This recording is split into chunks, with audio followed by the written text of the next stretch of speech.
दोस्तों बीपीएससी मस्ती अकाडमी में आप सभी को स्वागतम है।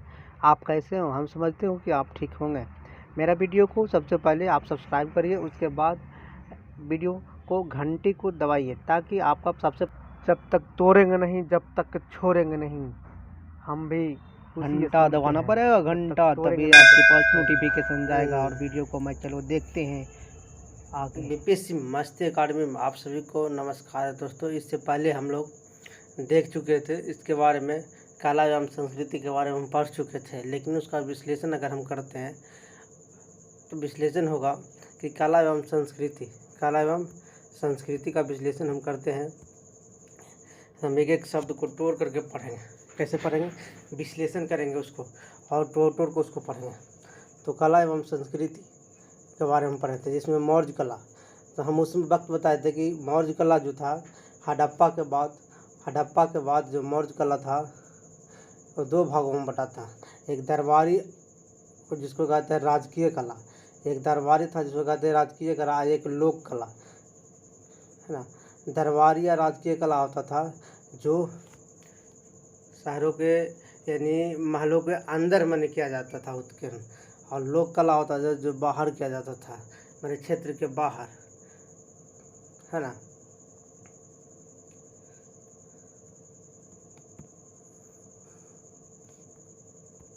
कहने का मतलब है कि मौर्यकालीन जो था उस वक्त उसकी राजधानी पाटलिपुत्रा था। कहाँ था? पाटलिपुत्रा राजधानी था। और किस नदी के किनारे स्थित था? तो गंगा यमुना के संगम पर स्थित है।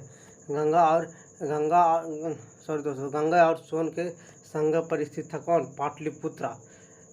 तो जो ये मौर्यकालीन जो सभ्यता था, मौर्यकालीन जो हड़प्पा के बाद ये देखा गया था, सबसे विश्व प्रसिद्ध था, यही है मौर्यकालीन सभ्यता, इसको मिला है।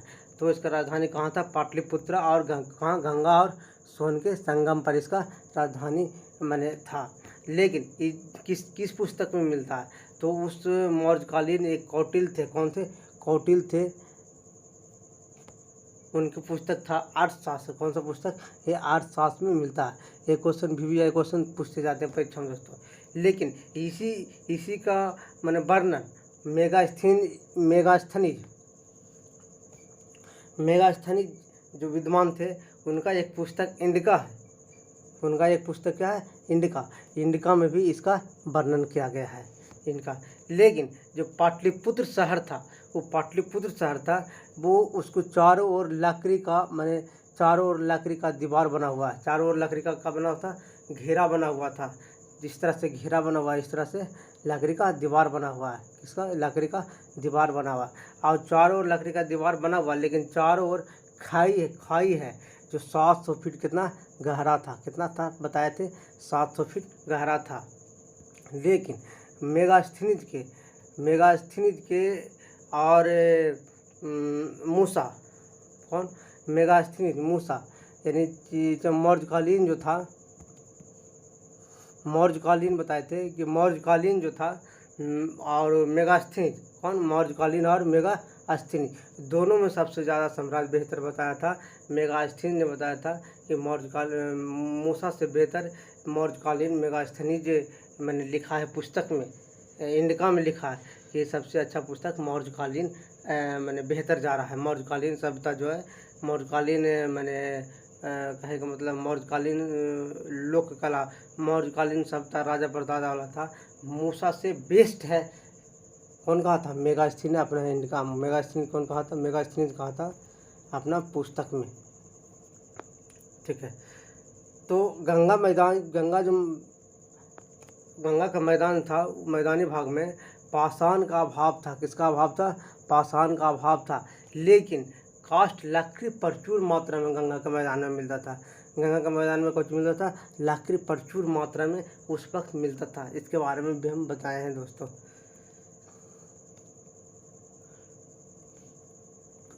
चंद्रगुप्त मौर्य का जो महल है, इसका प्रमाण, चंद्रगुप्त मौर्य का जो महल का प्रमाण कुम्हरार आज पटना में पड़ता। कहाँ पड़ता? पटना में। चंद्रगुप्त मौर्य का जो महल है कुम्हरार कहाँ पड़ता? पटना में पड़ता, जहाँ पे 80 स्तंभ पाए गए हैं। कितना स्तंभ? 80 स्तंभ पाए गए हैं। कितना स्तंभ पाए? कब से कब तक? चंद्रगुप्त मौर्य से लेकर के अशोक तक। कब तक? चंद्रगुप्त मौर्य से लेकर के अशोक तक कितना स्तंभ मिले? 80 स्तंभ मिले। कितना मिले? 80 स्तंभ मिले थे। जितने भी कलाकृतियां हैं उसको 4 भागों में बांटा गया था। कितना भागों में बांटा गया था? 4 भागों में कलाकृतियां को बांटा गया था। जैसे कलाकृति को 4 भागों में बांटा गया, कौन कौन था? पहला स्तंभ था, दूसरा स्तूप था, बताए थे दोस्तों, तीसरा वेदिका था, चौथा गुहा विहार था। कौन था? गुहा विहार। स्तंभ, स्तूप, वेदिका और गुहा विहार। तो स्तंभ के बारे में, स्तंभ जो था मौर्यकालीन था, जिसमें से एकास्तंभ कौन प्रचार करता था? एकास्तंभ में धर्म का प्रचार होता था। धर्म का जो होता था वो धर्म का प्रचार होता था। इसकी संख्या 30 था। इसकी संख्या कितना था? एकास्तंभ की संख्या कितना था? 30 था। मैंने स्तंभ की संख्या कितना था? 30 था। जैसे पहला स्तंभ कहाँ मिला था? चुनार में मिला था। कहाँ मिला था? चुनार में। चुनार में मिला। जो चुनार कहाँ पड़ता है? वाराणसी पड़ता था। किसका बना हुआ था? तो लाल बलुआ पत्थर का बना हुआ था। किसका बना हुआ था? लाल बलुआ पत्थर का बना हुआ था। किसका बना हुआ था? लाल बलुआ पत्थर का बना हुआ था। इस जो ये स्तंभ था, इस पर इस तरह से पॉलिश किया हुआ रहता था, इस तरह से पॉलिश किया हुआ रहता था कि वो धातु की तरह चमकता था, लेकिन ज़्यादा समय होने के कारण उसकी पॉलिशता को नष्ट हो गया। और जो पॉलिश किया हुआ था उस धातु का बनाता था। कहाँ कुछ बनाता था? मैंने धातु का नहीं, धातु जैसा उसमें चमक था। धातु जैसा उसमें क्या था? चमक था। धातु जैसा उसमें क्या था? चमक था। जिसको हम ओप कहते हैं। क्या कहते हैं? ओप। जिसको क्या कहते हैं? हम ओप कहते हैं। इसके बारे में हम बताए हैं दोस्तों, पीछे वीडियो में देखिएगा, देख लीजिएगा, पिछला वीडियो देख लीजिएगा, इसके बारे में हम बताए हैं। ऊंचाई, जो स्तंभ होता था, ऊंचाई 35 से लेकर के 50 फुट तक होता था। 35 से लेकर के कितना फुट होता? 50। लेकिन स्तंभ का वजन भी होता था 50 टन के आसपास में। कितना होता था? 50 टन के आसपास में। स्तंभ जो होता था शिला को काट काट कर बनाया जाता था, है ना। उसमें एक प्रकार का जोर नहीं था। शिला को काट कर क्या कहता? बनाया जाता था। उसमें एक प्रकार का कभी जोर नहीं था। यानी एक पहाड़ को, शिला को काट लिया, उसमें किसी प्रकार का जोर नहीं, उसको खुदाई कर करके और उसको बनाया जाता था। तो स्तंभ में देखा जाता था कि नीचे का हिस्सा चौड़ा होता था। देखिए, नीचे का हिस्सा क्या होता था? चौड़ा होता था। नीचे का हिस्सा चौड़ा होता था। नीचे का हिस्सा चौड़ा, ऊपर हिस्सा संकीर्ण यानी पतला होता था। ऊपर जो शीर्ष भाग है उस पर इकहारी मखली बना हुआ था। इकहारी मखली बना हुआ था, जिसमें कमल, पशु पक्षी का चित्र बनाया जाता था। माने वो आकृति वहाँ पे बना दिया जाता था। किसका? कमल और पशु पक्षी का आकृति उसमें बनाया जाता था। नीचे वाला जो स्तंभ होता था दोस्तों, नीचे वाला जो स्तंभ, इसको लाट कहा जाता था। कुछ कहा जाता था? लाट। और ऊपर वाला जो शीर्ष वाला है उसमें कमल और पशु का आकृति यानी कहने का मतलब मूर्ति उस तरह से बनाया जाता था। और इसको शीर्ष को कहा जाता था इकहारी या मखली। इकहारी या क्या कहा जाता था? मेखली कहा जाता था।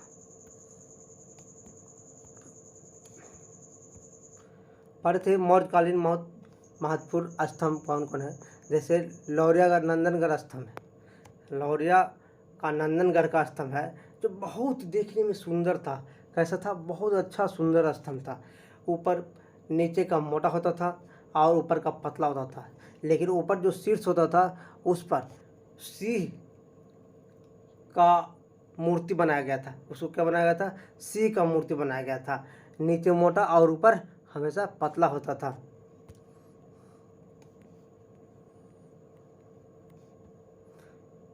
अगला आते हैं रामपुरवा का स्तंभ। कहाँ के? रामपुरवा का स्तंभ। ये रामपुरवा का स्तंभ था जो लौरिया नंदनगढ़, कहाँ का? लौरिया नंदनगढ़ से रामपुरवा में, यानी इसका जो शीर्ष था, है ना, लौरिया नंदनगढ़ का था ये। इसका जो शीर्ष था ये पर पशु का अंकन चित्र मिला। किसका मिला? पशु पर, यानी शीर्ष किसको कहते हैं? शीर्ष इसको कहा जाता है। ये वाला जो भाग होता है उसको शीर्ष कहा जाता है। तो इस पर पशु का अंकित चित्र मिला। किसका मिला? पशु का अंकित चित्र मिला। लेकिन उससे क्या पता चलता है कि जो पशु का अंकित चित्र मिलता था वो धर्म का शिक्षा के बारे में, धर्म की शिक्षा के बारे में भी वो दर्शाया गया था। वहाँ पे धर्म की शिक्षा के बारे में भी दर्शाया गया था। कहाँ? रामपुरवा के स्तंभ में, है ना, जो लौरिया नंदनगढ़ पर था। कहाँ पर था? लौरिया नंदनगढ़ पर था।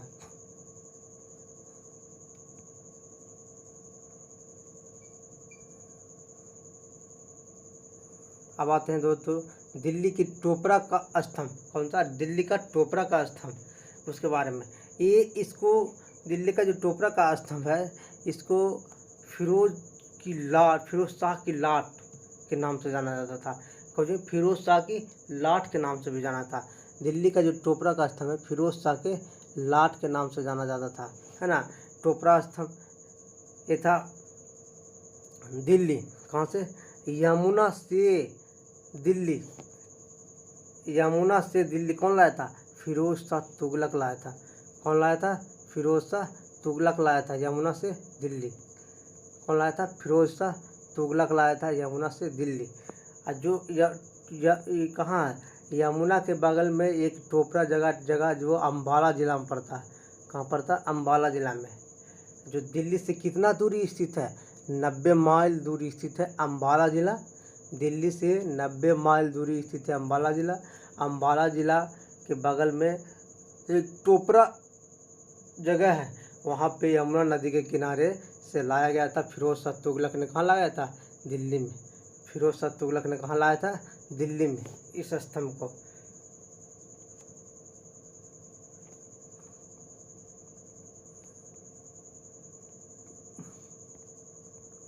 दिल्ली में मेरठ स्तंभ। दिल्ली में मेरठ स्तंभ। ये मेरठ स्तंभ आया था मेरठ से दिल्ली में। कहाँ आया था? मेरठ से दिल्ली में।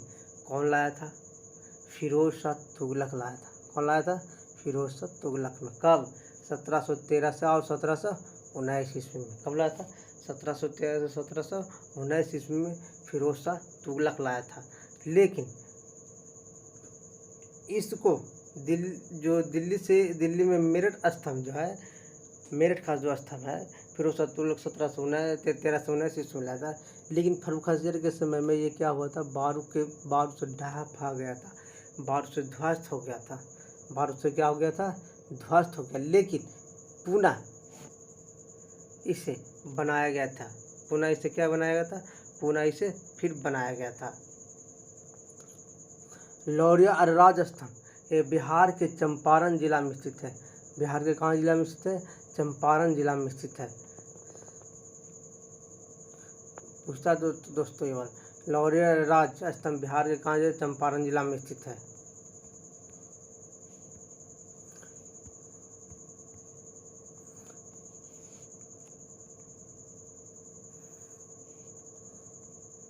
इलाहाबाद जो स्तंभ है इसमें अशोक के बारे में और समुद्रगुप्त के बारे में दोनों को इसमें उल्लेख किया गया है।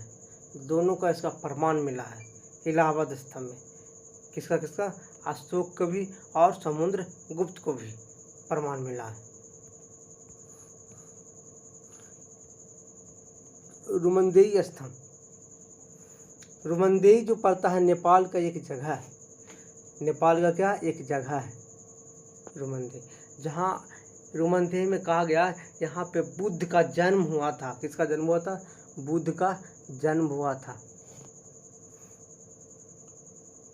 तो रुमनदेई में पड़ता है निगलिब्बा झील। कौन सा झील? निगलिब्बा झील। कौन सा झील पड़ता है? निगलिब्बा झील स्थान पड़ता। वहीं पे बुद्ध भगवान का जन्म हुआ था। वहीं पे बुद्ध भगवान का क्या हुआ था? जन्म हुआ था। लेकिन निगलिब्बा झील जो है उसके बगल में पड़ता है निगलिब्बा गांव। निगलिब्बा झील के पास में पड़ता है निगलिब्बा गांव। वहाँ पे खड़ा क्या है? एक स्तंभ है। वहाँ पे खड़ा क्या है?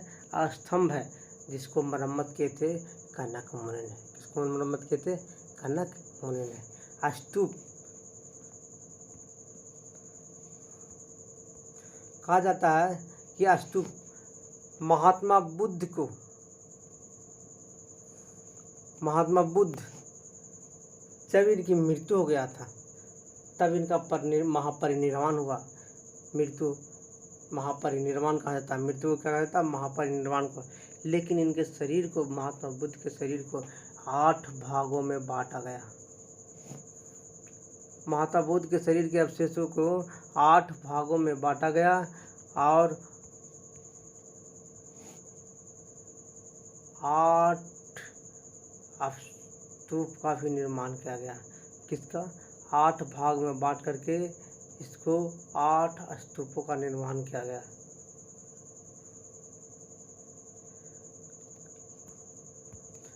आठ भागों यानी 8 समाधियों में इसको क्या कर दिया? बांट दिया गया। कहा जाता है कि अशोक ने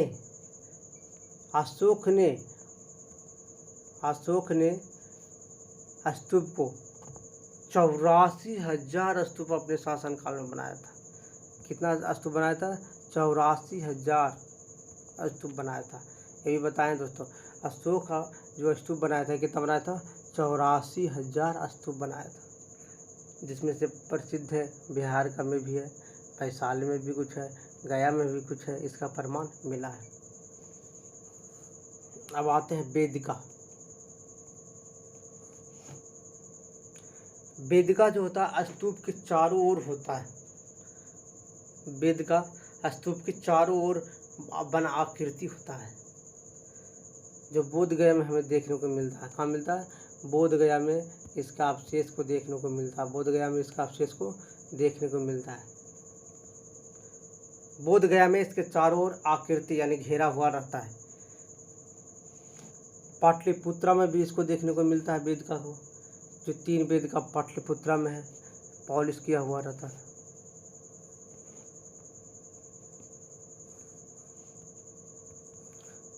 गुहा विहार।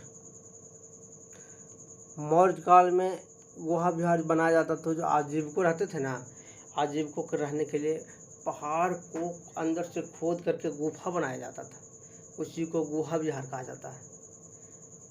पर्वतों को काट कर गुफा बनाया जाता था। पर्वतों को काट करके क्या बनाया जाता था? गुफा बनाया जाता था। अशोक के पुत्र दशरथ बौद्ध आजीविकों की गुफा बनाने में माहिर थे। अपने बौद्ध आजीविकों के लिए क्या बनाए थे? गुफा, जिसमें गया में बना हुआ है नागार्जुन पर्वत,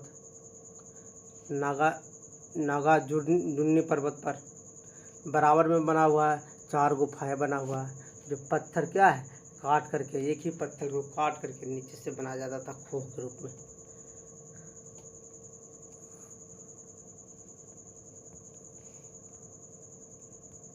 अब आते हैं दोस्तों लोक कला के बारे में। एक दरबार से बाहर बनाया जाता था। एक राज दरबार था और एक लोक कला। तो एक दरबार से बाहर का कला बनाया जाता था। कौन सा? दरबार से बाहर का कला बनाया जाता था। जैसे पटना में मिला है पुस्ता दिरा पटना के एक स्थान है दीदारगंज, यक्ष याचनी का मूर्ति मिला है। वेरी वेरी इंपॉर्टेंट क्वेश्चन दोस्तों। लोहनीपुर में मिला है नग्न पुरुष मूर्तियाँ मिला है, यानी नग्न अवस्था में पुरुषों को मूर्तियाँ मिला है, लोहनीपुर में मिला है।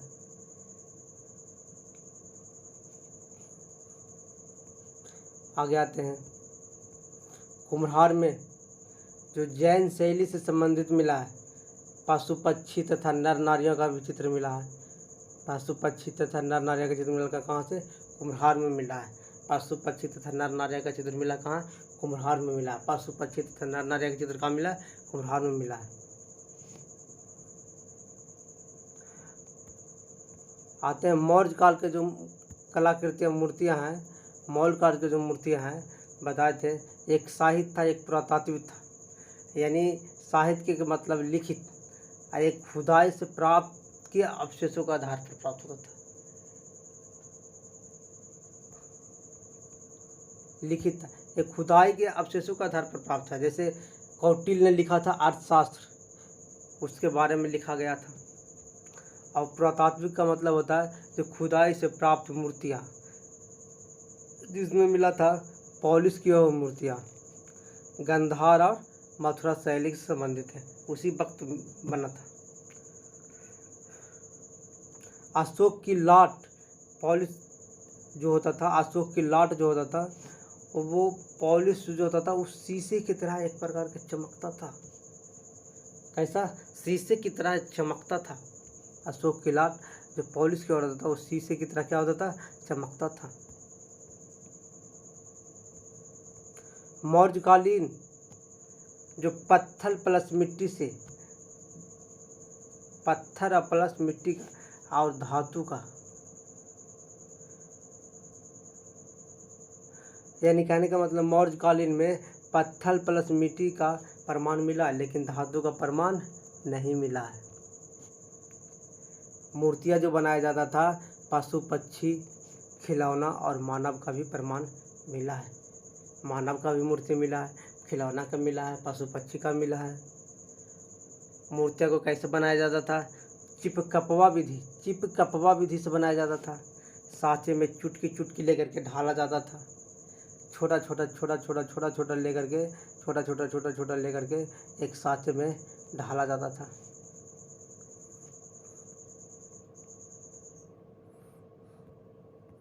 मूर्तियाँ जो मिला है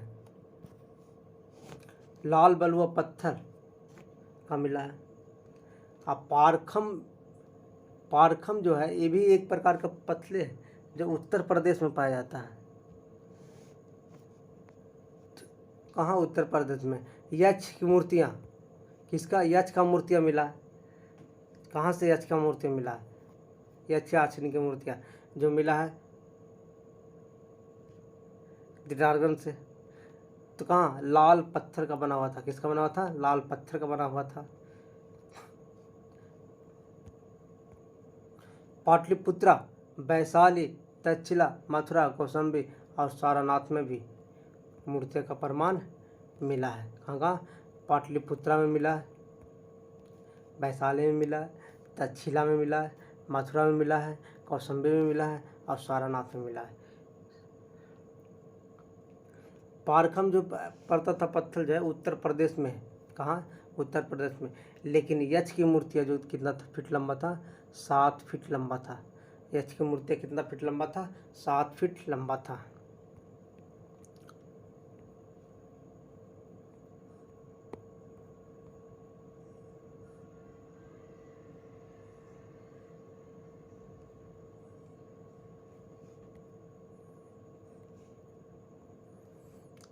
दिगंबर, ये दिगंबर जो प्रतिमा होता था लोहानीपुर से नग्न अवस्था में जो पुरुषों का चित्र मिला, पुरुषों का मूर्ति मिला है। कहाँ से? लोहानीपुर पटना से मिला है। दिगंबर जो जैन धर्म से संबंधित है। धौली एक जगह पड़ता है जो उड़ीसा में पड़ता है। कहाँ पड़ता है? उड़ीसा में, जहाँ से हाथी का प्रमाण मिला है। किसका मिला? हाथी का प्रमाण। पढ़े हैं पीछे। दीदारगंज से मिला है याक्षिणी का प्रमाण। ये एक हाथ में कटा हुआ है, एक हाथ कटा हुआ, उसका बक्ष निकला हुआ, कमर पतली है।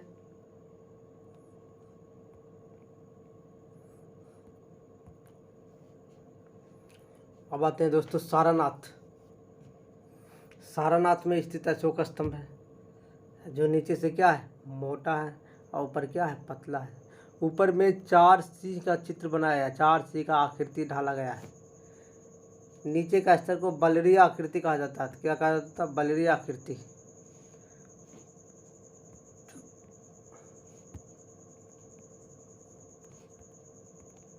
याक्षिणी मूर्ति में मानव, पशु पक्षी, देवी देवता कब? 3री शताब्दी ईस्वी में इसका उल्लेख यानी प्रमाण मिलता है। पशु पक्षी, देवी देवता, मानव, इसका प्रमाण मिलता है। कब? 3री शताब्दी से। दीदारगंज के पास में पटना में 917 ईस्वी में याक्षिणी की मूर्ति क्या हुआ? खोजा किया गया था। तो याक्षिणी की मूर्ति क्या हुआ? खोजा गया था। याक्षिणी मूर्ति जो था हाथ में क्या लिए हुए थे? चांबर। देखते होंगे हाथ में कुछ न कुछ लिया हुआ है। और वक्षस्थल क्या है? पतली कमर है, नारी है। उसको नारी का स्वरूप, ऊपर नंगे अवस्था में और नीचे कपड़ा पहने हुए हैं।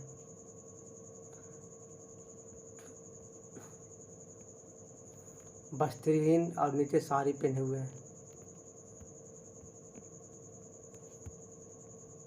मौर्यकालीन हस्तशिल्प, यानी मौर्यकालीन जो उस समय जो हस्तशिल्प, मैंने कहने का मतलब जो कला का जो विकास हुआ था, राजनैतिक एकता के आधार पर था और केंद्रीय प्रशासन के आधार पर, दोनों आधार पर था। और ये दोनों से जन्म जो लिया वो व्यापार यानी वाणिज्य जन्म लिया। राजनैतिक रूप से भी देखा गया और केंद्रीय शासन की तरफ से भी देखा गया, और दोनों से जो उत्पन्न हुआ वो व्यापार वाणिज्य उत्पन्न हुआ। उस समय कच्ची धातु को निकालकर गलाकर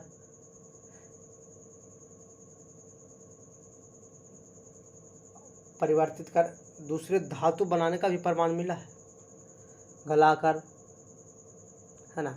जैसे मेगास्थनी लिखे हैं अपने पुस्तक में कि सोना भी, चांदी भी, तांबा और लोहा का भी वर्णन किया गया है, मेगास्थनी ने किया है। आभूषण बनाने के लिए भी प्रयोग करते थे, आभूषण बनाने के लिए भी प्रयोग करते थे, बर्तन बनाने के लिए प्रयोग करते, हथियार और सिक्का बनाने का भी प्रयोग करते थे। उस वक्त रेशमी कपड़े के रूप में कांसी और पुड्डू का भी प्रयोग करता था। रेशमी कपड़े के रूप में कांसी और पुड्डू का भी प्रयोग करता था। बंग कहा जाता था मलमल का, बंग किसको कहा जाता था? मलमल का जो कपड़ा होता था, जो विश्व प्रसिद्ध उस वक्त था।